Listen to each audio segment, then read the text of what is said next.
নমস্কার, আজকে আমরা তৈরি করব আম মাখা। এই জন্য একদম টাটকা ফ্রেশ আম নিয়ে নিয়েছি। এখন আমগুলোকে আমি ছুলে নেব। তো প্রথমে আমি আমটাকে ছুলে নেব। গোটা থেকে কিছুটা অংশ কেটে ফেলে দিই, এতে কষটা বেরিয়ে যাবে। এই কষটা ফেলে দাও।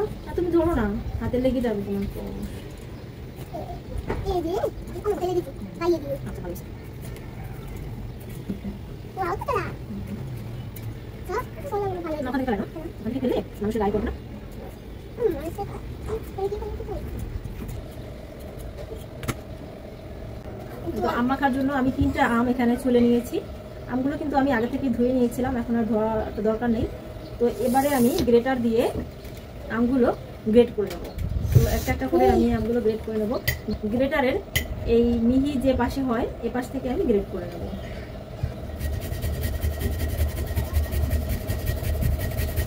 তুমি তো পিজার মতো খাবে। তাই? ও আচ্ছা, যে পিৎজার জন্য যে চিজ ই করি ওরকম গ্রেট করি। হ্যাঁ, ওরকমই করতে হয়। নাও, তুমি যে গানটা ভালো পারো ওই রকম একটা গান। হ্যাঁ, ছাগলের গান। তো এরকম করে আমি সবগুলো আম গ্রেড করে দেবো। কি বেরোইতেছে? ঝুলা। এটাকে ঝুলা বলে? হ্যাঁ, তুমি এইসব নাম কোথায় পাও? আমি তো বুঝতেই পারি না।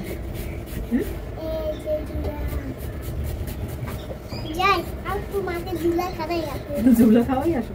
না, আমি ঝুলা খাবো না। না না না না না না, আমি খেতে চাই না।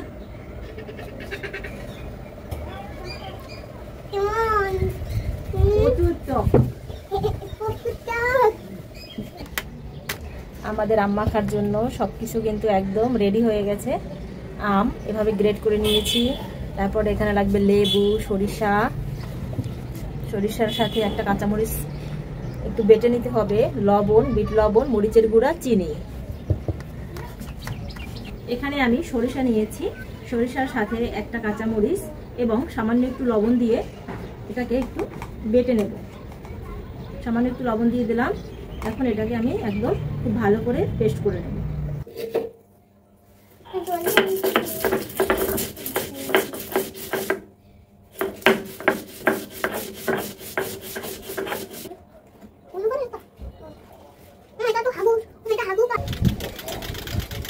আম মাখার জন্য লেবু লাগবে। এখানে আমি লেবু নিয়ে নিয়েছি, লেবুটা আমি কেটে নেবো। এখন লেবুর রস যদি দেওয়া হয় তাহলে কিন্তু ফ্লেভারটা অনেক সুন্দর আসে এবং খেতে কিন্তু ভীষণ মজা লাগে।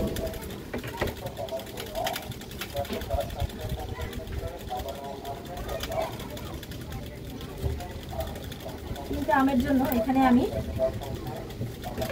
একটা লেবু অর্ধেক দিয়ে দেবো, এর বেশি দেওয়া দরকার, অর্ধেক দিলেই হয়ে যাবে। এখন কি করবো আমরা? এখন আমরা প্রথমে দিয়ে দেব, প্রথমে দিয়ে দিতে হবে লবণ। প্রথমে লবণ দিয়ে দিলাম, এরপরে দিয়ে দেবো চিনি। স্বাদ মতো চিনি দিয়ে দিতে হবে।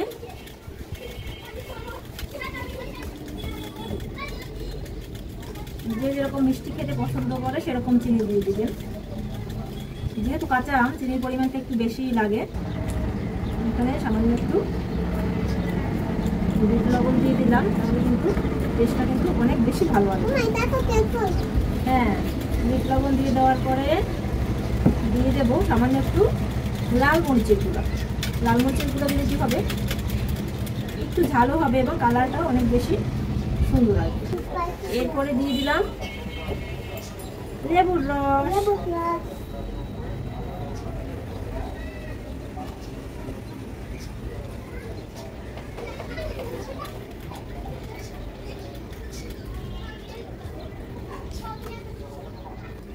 এরপরে সর্বশেষ দেব সেই সরিষা এবং কাঁচামরিচ বাটা।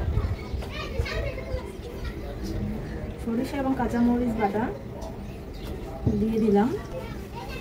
এরপরে খুব ভালোভাবে এটা একটু থাকুক, একটু কোনায় বেশি হবে। সরিষা এবং কাঁচামরিচ বাটা দিয়ে দেওয়ার পরে খুব ভালোভাবে এভাবে মেখে নিতে হবে।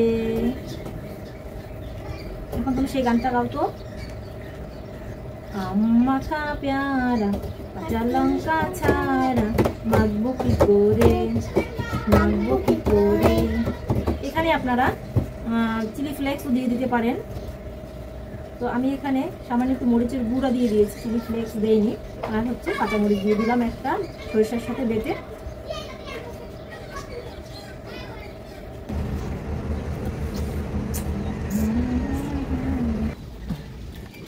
তো গাইস আমার আম মাখা কিন্তু একদম পুরোপুরি রেডি। দেখুন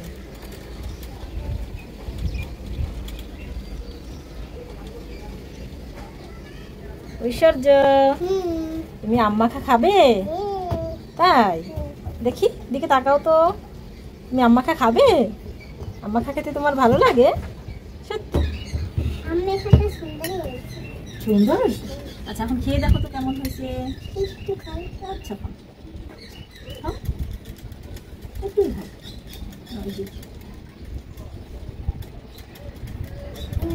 কেমন হয়েছে?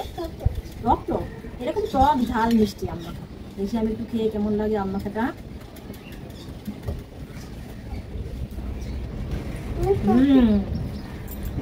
দারুন, একদম পারফেক্ট।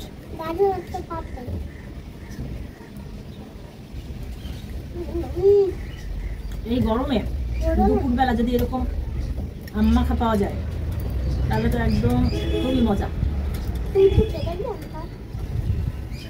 সুপার।